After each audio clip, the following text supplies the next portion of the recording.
여러분의 인간관계 판도를 완전히 바꿀 수 있는 충격적인 내용을 가지고 왔는데요. 제목만 봐도 궁금해서 클릭하셨죠? 그렇다면 잘 오셨습니다. 오늘은 사람을 만날 때 절대 공개해서는 안 되는 6가지 금지 사항을 알려드릴 건데요. 단순히 도움이 되는 팁이 아니라 여러분의 인간관계가 잘못된 방향으로 가는 걸 완벽하게 막아줄 비밀들입니다. 대체 이걸 왜 숨겨야 하죠? 라고 생각할 수도 있습니다. 하지만 끝까지 보시면 그 이유를 납득하게 되실 거예요.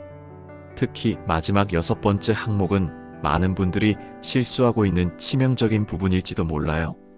만약 이 영상을 끝까지 보지 않는다면 여러분은 오늘도 무심코 인간관계를 망칠 수도 있습니다. 그러니 끝까지 집중해주세요. 시작합니다. 첫 번째는 자신의 사생활을 과도하게 드러내는 것입니다. 물론 친밀한 관계에서는 어느 정도 개인적인 이야기를 나누는 것이 자연스럽죠.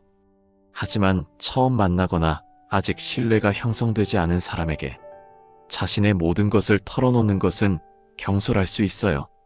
예를 들어 자신의 재정 상태를 너무 구체적으로 설명하거나 가족 간의 갈등을 상세히 이야기한다면 상대방은 부담을 느낄 수 있습니다. 더 나아가 이러한 정보가 나중에 오해나 갈등을 초래할 수 있는 빌미가 될 수 있죠. 예를 들어 누군가에게 자신의 연애 문제를 솔직히 털어놓았는데 그것이 다른 사람들에게 소문으로 퍼진다면 어떻게 될까요? 신뢰가 무너질 뿐만 아니라 관계에도 부정적인 영향을 미칠 수 있습니다. 사생활은 차차 신뢰가 쌓인 후에 천천히 공유하는 것이 더 현명합니다. 누군가의 신뢰를 얻는 데는 시간이 필요하니까요. 두 번째는 부정적인 감정이나 불평을 지나치게 표현하는 것입니다. 특히 첫 만남이나 중요한 자리에서는 더욱 조심해야 해요.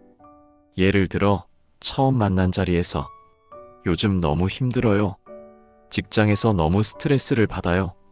라고 말하면 상대방은 공감보다는 부담을 느낄 가능성이 큽니다. 물론 인간적인 연민으로 위로를 받을 수 있지만 처음부터 부정적인 에너지를 발산하면 관계의 시작점이 불균형해질 수 있습니다.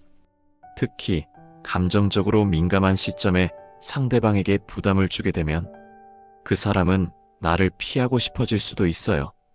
따라서 초기 대화에서는 가벼운 주제나 긍정적인 경험을 나누는 것이 상대방에게 좋은 인상을 남기고 대화의 흐름을 긍정적으로 유지하는 데 도움이 됩니다. 이후 관계가 깊어졌을 때 부정적인 감정을 공유하는 것이 더 자연스럽고 신뢰를 쌓는 데에도 효과적일 것입니다. 세 번째는 자신의 성공이나 능력을 과시하는 것입니다. 우리 모두 자신을 돋보이고 싶어하는 마음은 자연스럽습니다. 하지만 이런 마음이 지나쳐 자기 자랑으로 이어지면 상대방과의 관계를 해칠 수 있습니다. 예를 들어 나는 회사에서 중요한 프로젝트를 맡아서 성공적으로 마무리했어. 이번 보너스도 엄청났어. 라는 말을 반복적으로 한다면 상대방은 당신을 공감 능력이 부족한 사람으로 볼 가능성이 큽니다. 자랑이 지나치면 상대방은 자신이 평가받고 있다는 느낌을 받을 수도 있습니다.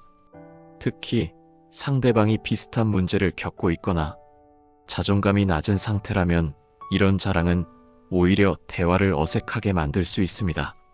더 나아가 관계는 균형과 상호 존중을 기반으로 성장합니다. 상대방의 이야기를 들어주고 공감하는 태도는 단순히 겸손한 이미지를 넘어 깊이 있는 인간관계를 만들어줍니다. 네 번째는 다른 사람에 대해 나쁘게 말하는 것입니다. 험담은 대화의 흥미를 끌 수 있지만 장기적으로는 관계에 독이 됩니다. 예를 들어 저 사람은 진짜 무례해. 지난번에 했던 행동을 봤어? 라고 험담을 하면 듣는 사람은 처음에는 고개를 끄덕일지 몰라도 속으로는 경계심을 키울 가능성이 큽니다. 이 사람이 지금 다른 사람을 험담하니 나에 대해서도 험담할 수 있겠구나 라는 생각이 드는 것이죠. 험담 대신 긍정적인 대화를 시도해 보세요. 예를 들어 그 사람의 이런 점은 정말 대단한 것 같아 라고 말한다면 대화가 더욱 건강한 방향으로 흘러갈 수 있습니다. 험담은 일시적인 공감은 얻을 수 있을지 몰라도 신뢰와 존중을 기반으로 한 관계를 구축하는 데는 전혀 도움이 되지 않습니다. 다번째는 자신의 약점이나 두려움을 너무 쉽게 드러내는 것입니다. 진솔함은 중요하지만 타이밍도 중요하죠. 예를 들어, 나는 사람들 앞에서 말하는 것이 너무 두려워. 실패할 것 같아 라고 첫 만남에서 말한다면 상대방은 당신을 격려해 줄 수도 있지만 동시에 불안하거나 약한 사람으로 볼 수도 있습니다. 특히 처음부터 약점을 드러내면 상대방에게 의존적인 이미지를 줄 가능성이 높습니다. 이는 관계의 균형을 깨뜨리고 상호 존중을 저해할 수 있습니다.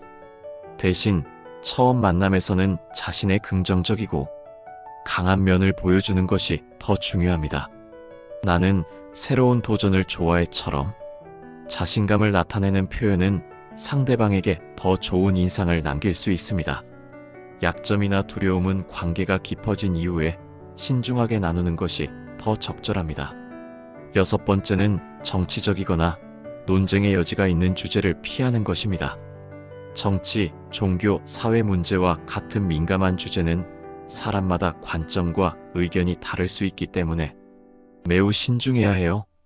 예를 들어, 특정 정치인이나 정책에 대해 강한 의견을 표출한다면 상대방이 동일한 의견을 가지고 있지 않을 경우 대화가 격앙되거나 불편한 분위기로 바뀔 수 있습니다.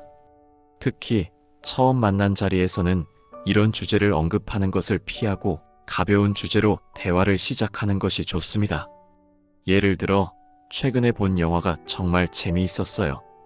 여행 가보신 곳 중에서 가장 기억에 남는 곳은 어디예요? 처럼 상대방의 관심사를 끌어낼 수 있는 대화는 더 편안한 분위기를 조성합니다. 논쟁적인 주제는 신뢰와 이해가 깊어진 관계에서 다루는 것이 적절합니다. 이런 접근은 갈등을 피하고 관계를 더 긍정적으로 발전시키는 데 도움을 줄 것입니다. 지금까지 사람을 만날 때 피해야 할 6가지 주제에 대해 이야기해 보았습니다. 과도한 사생활 공개, 부정적인 감정 표현, 자기 자랑, 험담, 약점 드러내기, 그리고 논쟁적인 주제 다루기. 이 6가지를 잘 조절하면 더 긍정적이고 건강한 인간관계를 만들어갈 수 있을 거예요.